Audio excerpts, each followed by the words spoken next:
మనతో జాయిన్ అవుతున్నారు ప్రముఖ అనలిస్ట్ మామిడి గిరిధర్ గారు. నమస్కారం అండి గిరిధర్ గారు. నమస్తే అమ్మ రోజా, మీ ప్రేక్షకులందరికీ నమస్కారాలు. ఎస్ సార్, ఇప్పుడు పాక్ రక్షణ మంత్రి పూర్తి యుద్ధాన్ని తోసిపుచ్చలేము అని చెప్పినటువంటి వ్యాఖ్యలు నిజంగా చాలా అనుమానాలకు తావిస్తున్నటువంటి పరిస్థితి. ఏం జరగబోతోంది అనేది అయితే ఇది కేవలం పొలిటికల్ రిటారిక్గా చూడాలంటారా, లేదంటే పాక్ ఆర్మీ ఇంటర్నల్ అసెస్మెంట్ ప్రకారం ఇండియాతో ఫుల్ స్కేల్ యుద్ధం చేయడానికి సిద్ధంగా ఉంది అని చెప్పేటువంటి దీనిలో భాగంగానే ఇలాంటి వ్యాఖ్యలు చేశాడనుకోవాలా? అమ్మా, రిటారిక్ కూడా అనాలో లేదో మన పెద్ద ప్రశ్న. ఎందుకంటే ఈరోజు వాళ్ళ పరిస్థితి ఏంటో ప్రపంచం అందరికీ తెలుసు. భారతదేశం పక్కన పెడదాం, భారతదేశంతో వాళ్ళు నిజంగా యుద్ధం చేస్తే తట్టుకోలేరు, వాళ్ళు బతకలేరు, ఆ విషయం అందరికీ తెలుసు, వాళ్ళకు కూడా తెలుసు. ఆఫ్ఘనిస్తాన్ తాలిబాన్తో యుద్ధం చేస్తే వాళ్ళు ఓడిపోయారు, అది కూడా పక్కన పెడతాం. టీటీపీ తెహ్రీకే తాలిబాన్ పాకిస్తాన్ ఖైబర్ పఖ్తూన్ఖ్వాలో ఉన్నటువంటి శక్తి ఏదైతే ఉన్నదో, అలాగే బలూచిస్తాన్ లిబరేషన్ ఆర్మీ, వీళ్ళు ఓడించలేకపోతున్నారు.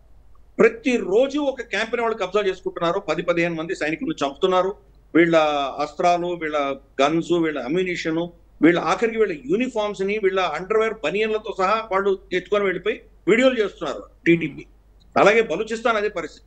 వీళ్ళు ఎన్నో ప్రాంతాలు అంటే ఆఫ్ఘాన్ బార్డర్ లో ఉన్నటువంటి ప్రాంతాలలో పాక్ సైన్యం వెళ్ళడానికి వణుకుతుంది. ఒకవేళ అక్కడ క్యాంపుల్లో ఉన్నా కానీ కూడా రాత్రిపూట బయటికి రావడానికి భయపడుతున్నారు. అటువంటి పరిస్థితి. తాలిబాన్ మర్చిపోండి, పాక్ ఆఫ్ఘనిస్తాన్ తాలిబాన్ ఓడించేటువంటి శక్తి కూడా ఈరోజు పాక్ ఆర్మీకి లేదు. ఇంతకంటే ముందర ఉన్నటువంటి ఆర్మీ చీఫ్ బాజ్వా అతను చెప్పినట్టు విషయం మనకు గుర్తు తెచ్చుకోవాలి. మనం భారతదేశంతో యుద్ధం చేయడం అనేది ఒక హాస్యాస్పదమైన విషయం. మన దగ్గర జీపుల్లో పెట్రోల్ వేయడానికి మన దగ్గర పెట్రోల్ లేదని చెప్పాడు. సో ఇది అక్కడ వాళ్ళ యాక్చువల్ పరిస్థితి. మొన్న ఆపరేషన్ సింధూర్ లో మనం కొట్టిన దెబ్బకు ఈ రోజు దాకా వాళ్ళు తేలుకోలేదు. ఇన్ఫాక్ట్ కొన్ని ఎయిర్ రన్వేస్ అయితే ఇప్పటిదాకా కూడా అక్కడ ఉన్నటువంటి ఆ గుంటలు పూడ్చుకోలేకపోయారు.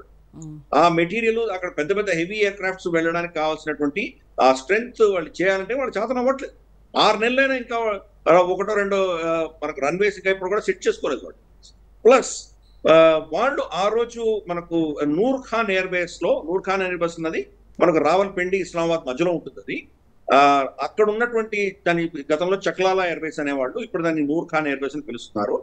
మనకు గనక సరిహద్దులు లైన్ ఆఫ్ కంట్రోల్ కాకుండా ఇంటర్నేషనల్ బార్డర్ లో పిఓజేకే లేకుండా, వాళ్ళ అధీనంలో లేకుండా మన అధీనంలోనే ఉంటే గనక మన బార్డర్ నుంచి 20 కిలోమీటర్ దూరంలో ఉంటుంది. అది అంతే. కొద్దిగా బఫర్ వచ్చింది కాబట్టి వాడికి ఒక 50-60 కిలోమీటర్ల బఫర్ ఉంది. ఆ నూర్ ఖాన్ ఎయిర్ బేస్ లో ఒక బిల్డింగ్ ని మనం కొట్టాం. ఆ బిల్డింగ్ లో 4-5 అంతస్తులు భూమి కింద వాళ్ళ న్యూక్లియర్ కమాండ్ టీం కూర్చొని ఉంది. వాళ్ళు అంటే న్యూక్లియర్ బాంబ్ అంటే ఏదో మన దీపావళి పటాకి లాంటిది కాదు కదమ్మా.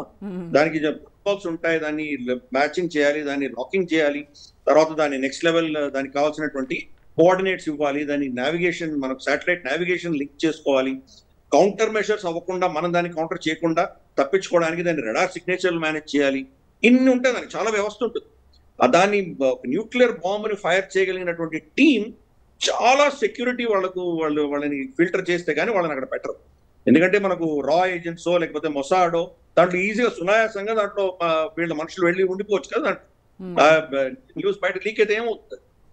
కాబట్టి నార్మల్ సైనికుడి కంటే కూడా అన్ని ప్రోటోకాల్స్ ఉండి అద్భుతమైన ట్రైనింగ్ ఉన్నటువంటి న్యూక్లియర్ అటాక్ చేయగలిగిన కెపాసిటీ ఉన్న టీం ని మనం కొట్టాము. సో 4 అంతస్తుల్లో వాళ్ళు ఇరుక్కుపోయారు. అది క్రాష్ అయిపోయేసరికి పాకిస్తాన్ ఎంత దరిద్రమైన, ఎంత దారుణమైన దేశం అర్థం చేసుకోవచ్చు. వాళ్ళ సైనికులు వాళ్ళ దేశం కోసం బలిదానం ఇచ్చినటువంటి ఇంతటి న్యూక్లియర్ వెపన్ ని వాడగలిగిన క్షమత ఉన్నటువంటి వ్యక్తులు చనిపోతే శవాలు కూడా బయటకు తీయలేదు అక్కడి నుంచి. ఎందుకు శవాలు అక్కడి నుంచి బయటకు తీస్తే శాటిలైట్ లో మనం చూస్తాం కదా, అందుకని దాని మీద రోడ్ బుల్డోజర్ వేసి దాన్ని మొత్తం పూర్తి చేశారు. అంత నికృష్టమైన దేశం, వాళ్ళ దేశం కోసం బలిదానం ఇచ్చిన వాళ్ళకు కూడా గౌరవించినటువంటి దేశం. కాబట్టి ఈ రోజు మన మీద న్యూక్లియర్ అటాక్ చేయాలంటే వాళ్ళ దగ్గర మనుషులు లేదు. రన్వే దెబ్బతింటే రన్వే రిపేర్ చేసుకోవచ్చు, ఎయిర్ క్రాఫ్ట్ పోతే కనుక ఎయిర్ క్రాఫ్ట్ కొనుక్కోవచ్చు, లీజుకు తెచ్చుకోవచ్చు, ఏదైనా చేయొచ్చు. కానీ మనుషులు లేరు. మనుషుల మీద తయారు చేయాలంటే ఒక దశకం పడుతుంది. అంత సునాయాసమైన విషయం చిన్న పని కాదు. కాబట్టి ఈ రోజు వాళ్ళు మనల్ని అటాక్ చేసేటువంటి పరిస్థితిలో లేనే లేరు. అయితే ఉపేంద్ర ద్వివేది చెప్పినట్టుగా సార్, ఇది 88 గంటల జస్ట్ ట్రైలర్ మాత్రమే చూపించాం మనము అని అన్నారు. అంటే అసలు నిజంగా పూర్తి సినిమా చూడాలి అని అంటే పాకిస్తాన్ వల్ల అవ్వనటువంటి పని అది. డెఫినెట్ గా మనం యాక్చువల్ గా ఆపరేషన్ సింధూర్ లో 2-3 అంశాలు. ఒకటి, వాడి శక్తి ఏంటో మనం టెస్ట్ చేసాం. ఎందుకంటే వాడికి ఉన్న శక్తి అంతా చైనీస్, ఆల్మోస్ట్ 81% మొత్తం చైనీస్ ఎక్విప్మెంట్ దగ్గర కొడుతున్నాడు, మిగతాది అమెరికా నుంచి తెచ్చుకున్నాడు. కాబట్టి వాళ్ళలో ఉన్న వీక్నెస్ మనం బాగా పసిగట్టాం. దాన్ని వాడు ఇప్పటిప్పుడులో పూడ్చుకోలేడు. రెండు, మన క్షమత ఏంటో మనం ఎక్కడెక్కడ మనం ఎన్హాన్స్ చేసుకోవాలో దాని గురించి మనం ఫోకస్ పెట్టాం. ఈ 6 నెలలలో ఎన్నో ప్రొక్యూర్మెంట్స్ చేస్తున్నాం, ఎన్నో యుద్ధ విన్యాసాలు చేస్తున్నాం. రీసెంట్ గా నవంబర్ మొదటి వారంలో మనం చూస్తే కనుక త్రిశూల్ అని చెప్పేసి మనం ఒక యుద్ధ విన్యాసం చేసాం, ఎక్సర్సైజెస్ చేసాం. పంజాబ్ నుంచి తీసుకుని సర్ క్రీక్, గుజరాత్ లో ఉన్నటువంటి కచ్ ప్రాంతంగా, అక్కడ తర్వాత సముద్రంలో ఐఎన్ఎస్ విక్రాంత్ వెళ్ళింది. ఎంతో చాలా ఆల్మోస్ట్ 25-30% అరేబియన్ సీ సముద్రం అంతా కూడా మనం నోటం ఇష్యూ చేసాం. నోటం అంటే నోటీస్ టు ఎయిర్మెన్, అంటే అక్కడ మీరు ఫ్లైట్ లో వెళ్ళకండి, సివిలియన్ ఎయిర్ క్రాఫ్ట్స్ వెళ్తే కనుక మా మిసైల్స్ మా ఎయిర్ క్రాఫ్ట్ లో వెళ్తాయి, అది మనం నోటీస్ ఇష్యూ చేశాం. ఇది పశ్చిమ ప్రాంతంలో జరుగుతుండగా మనకు ఈశాన్య రాష్ట్రంలో మనకు అరుణాచల్ ప్రదేశ్ లో ప్రచండ పూర్వ ప్రహార్ అని చెప్పి అక్కడ కూడా ఒకటి చేశాం. అది కూడా త్రివిధ దళాలు దాంట్లో ఇన్వాల్వ్ అయ్యాం. అంటే మన చైనాకి బంగ్లాదేశ్ కూడా వార్నింగ్ ఇస్తుంది, రేపు పాకిస్తాన్తో మేము ఏమైనా చర్యలు చేయదలుచుకుంటే మీరు మధ్యలో మమ్మల్ని ఇంటర్ఫియర్ అయ్యామని చేస్తే దానికి కూడా మేము రెడీగా ఉన్నామని మెసేజ్ పంపించాం. ప్లస్ అమెరికా తోటి పెసిఫిక్ ఓషన్ లో గువామ్ తోటి మనం ఎక్సర్సైజ్ చేస్తున్నాం. కొన్ని ప్రొక్యూర్మెంట్స్, ఎమర్జెన్సీ ప్రొక్యూర్మెంట్స్ చేస్తున్నాం. వాళ్ళ air beyond visual range air to air missiles అని ఉంటాయి, BBRAAM అంటారు. అది అమెరికా నుంచి తెచ్చుకున్నారు. చైనా యొక్క PL-15E మన మీద వాడారు లాస్ట్ టైం ఆపరేషన్ సింధూర్.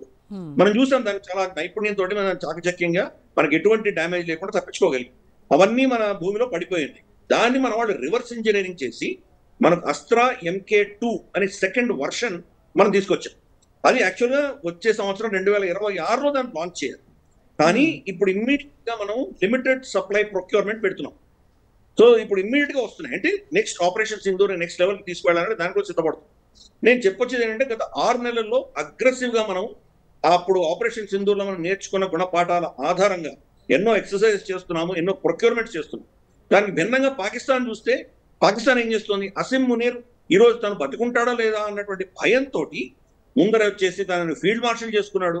తర్వాత 27th అమెండ్మెంట్ తీసుకొచ్చి యావజ్జీవము అతనికి ఎటువంటి కష్టం లేకుండా ఇమ్యూనిటీ తెచ్చుకున్నాడు. దాన్ని ఎవరు కోర్టులో ఏమి ఛాలెంజ్ చేయలేరు.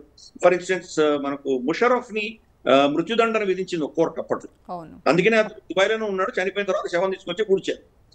అటువంటి పరిస్థితి రాకుండా అసీం మునీర్ ఏం చేశారంటే చట్టబద్ధంగా రాజ్యాంగాన్ని సవరించి తనని ఎవరు ముట్టలేనటువంటి పరిస్థితి తీసుకొచ్చాడు. అది చేయవలసిన అవసరం ఎందుకు వచ్చింది? భయపడుతున్న వ్యక్తే చేస్తాడు కదా. ఆ అమెండ్మెంట్ వల్ల పాకిస్తాన్ కానీ పాకిస్తాన్ ప్రజలకు కానీ ఎటువంటి లాభమైనా ఉందా? ఒక వ్యక్తికి లాభం చేకూర్చేటువంటి చట్టం తీసుకొచ్చాడు. ఇవన్నీ ఎందుకు చేస్తున్నాడు? భయపడుతున్నాడు, మనకు యుద్ధం చేసే క్షమత లేదు, కానీ ప్రగల్భాలు పలకాలి కాబట్టి ఏదో చెప్తున్నాడు. ఇది మా సైన్యం కాదు, అల్లా సైన్యం. మన జార్డన్ రాజు వచ్చాడు అక్కడికి, ఆ ఊరు పాకిస్తాన్కి.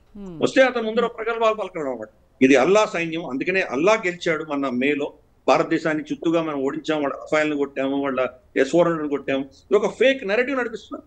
కానీ వాళ్ళ గుండెల్లో తెలుసు వాళ్ళు ఎంత దెబ్బతిన్నారో ఏంటో పరిస్థితి వాళ్ళు.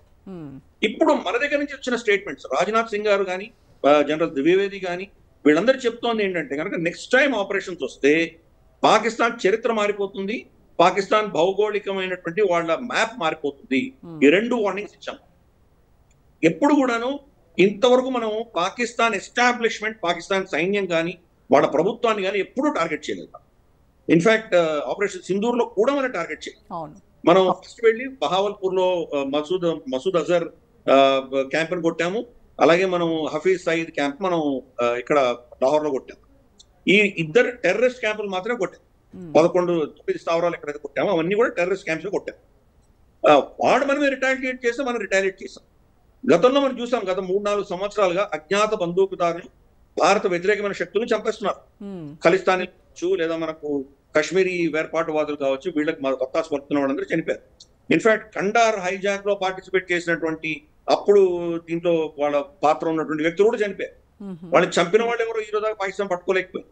మరంత అద్భుతమైనటువంటి ISI మనకు మొసాడ్ కంటే, మనకు MI6 కంటే, మనకు అమెరికన్ ఇంటెలిజెన్స్ కంటే చాలా గొప్పది వాళ్ళు డబ్బా కొట్టుకుంటారు కదా. మేము సోవియట్ యూనియన్ ఓడించాము, అమెరికాను ఓడించాము, ఆఫ్ఘనిస్తాన్ నుంచి చెప్పుకునేటువంటి సైన్యము ఒక్కను కూడా పట్టుకోలేకపోయారే. మరి ఇంతమంది ఆ దేశంలో చంపిన వాళ్ళు పట్టుకోలేకపోయారు. మనం కూడా ఏం చేసాము, వాళ్ళని మాత్రమే టార్గెట్ చేసాం, పాకిస్తాన్ ప్రభుత్వాన్ని టార్గెట్ చేయాలి. వీళ్ళని హ్యాండిల్ చేసి ISI హ్యాండిలర్స్ మనం టచ్ చేయాలి. అలాగే మనం పాక్ పొలిటికల్ ఎస్టాబ్లిష్మెంట్ కానీ మిలిటరీ ఎస్టాబ్లిష్మెంట్ కానీ మనం టచ్ చేయాలి.